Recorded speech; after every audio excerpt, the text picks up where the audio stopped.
Our goal at the Boston University Photojournalism program is to produce the kinds of students who can do something I call hitting the ground running. I was a director of photography at the Boston Globe for a number of years, and I was always looking for the kind of young photographer, whether student or otherwise, who would come in and be able to be handed an assignment and go out and do it. The emphasis is on producing, brilliant thinkers. A good photojournalist has to know much more than how to shoot pictures. They have to understand how to shoot a situation and get out of there quickly, efficiently, and get the picture to the publication in time for deadline. I want our students to be fully prepared to have all the skills that they need in order to be competitive in what is a very competitive marketplace.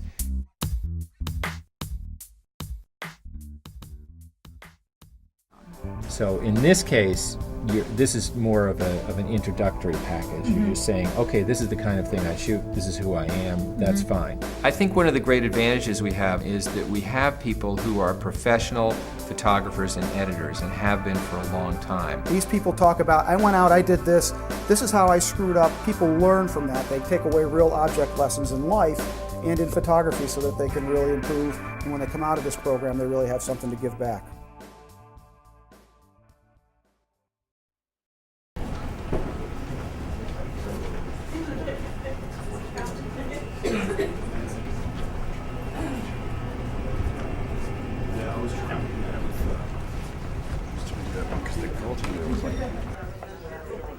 Got that. Now this is nice. You know, I like the interaction here, and it's a nice moment. You need to use your personality to get access. Access is everything for you. Yeah. I'm actually doing a story. I'm doing another story on this guy's nephew. So. And sometimes it's the way to gain an entree into what they're doing. So now you make them some prints, you give them some prints, and say, hey, Well, the beauty of photography is that it freezes a moment in time, and people can reflect on it. They can be angry about it, and they can be driven to action by it. So as long as you elicit some response, some emotion, a lot of times that translates into a call for action. It's not just a matter of hustle or learning how to use a camera. It's learning how to come up with ideas, to research. So if you don't do your research, if you don't read the papers and you go to some checkpoint and someone asks you some questions, you could get your head blown off. It's just not all shoot and scoot. When I arrive at a difficult situation, if it's a war and there's shooting and stuff going on, if I feel a good vibe about my safety, I'll start shooting, because unlike reporting with photography, you have to get it as it happens. You can't make a phone call and catch up on the situation. It's just an amazing journey that you get as a journalist.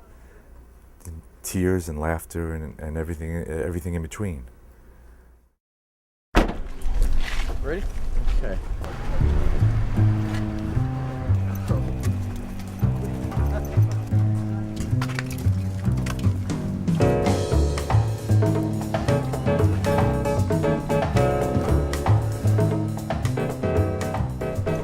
So you have until 2:30 to bring back a story on the North End, okay?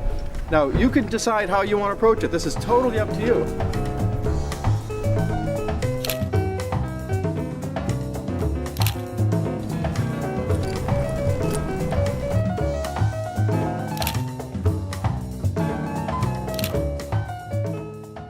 If you're a young photographer and you can't find a story in Boston, then you're not looking very hard. Once you step out of your dorm, you're on a city street. You're mixing with not just students, but regular people. From our standpoint, it gives students pretty much unparalleled opportunities to be able to photograph real-world situations. Living in Boston, going to BU, I can't imagine a more perfect combination.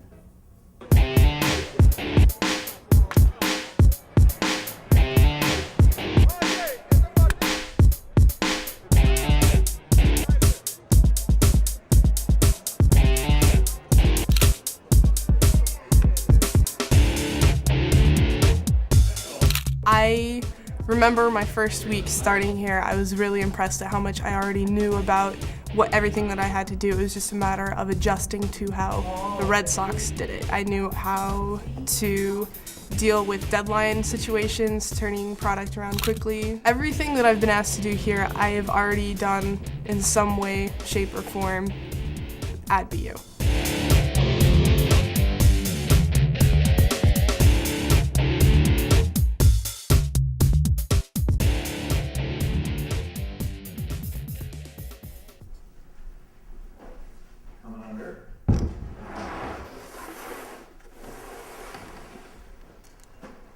Working for National Geographic is absolutely unique, I think, as a photojournalist, because there's no other magazine that would allow you to conceive of a project, run the project, and see it through the editing process from beginning to end. I started my career because I had no focus.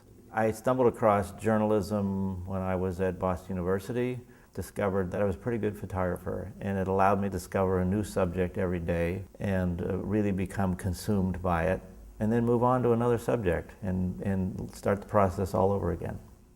And I particularly was drawn to doing magazine assignments where I was doing multiple images for a story instead of just one. And I think right then, I realized that my passion was for a series of images rather than the still. I think in part because the great single images are made by photographers who have amazing, what we call street muscles, lightning reflexes, this ability to be able to respond in a millisecond. And I don't work that way. I never have been able to. To me, a story is all about the glue, moving from one picture to another. I'm always thinking about the story and seeing what's the next piece and how do you add to it.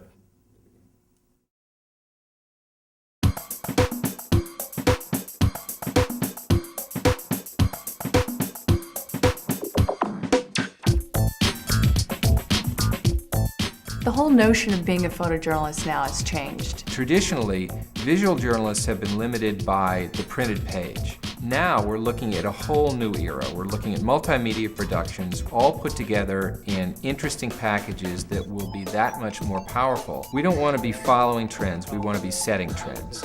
We have a multimedia course going on right now being taught by Brian Storm of Media Storm, who's one of the leaders of the industry. You guys are up against, really, there's only attention span. You're not programming around a commercial slot. This is, for internet publishing, so it's attention span. So there is a huge, hungry marketplace out there for the kinds of things that our students are trained and educated to produce. And I think that's the most exciting aspect of photojournalism now, and a great time to be entering this profession.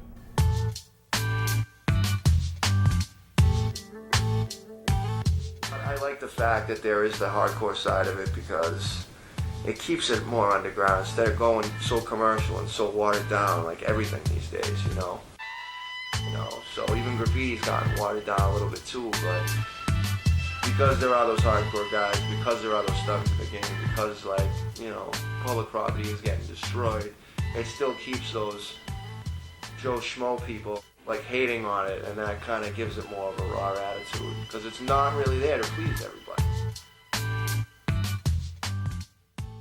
Teaching here is all about the gratification of seeing students really succeed in a business that I love and that I spent my life doing. I can think of individual students in my first year here where they listened and they learned, and everything we said in class was reflected in what they did.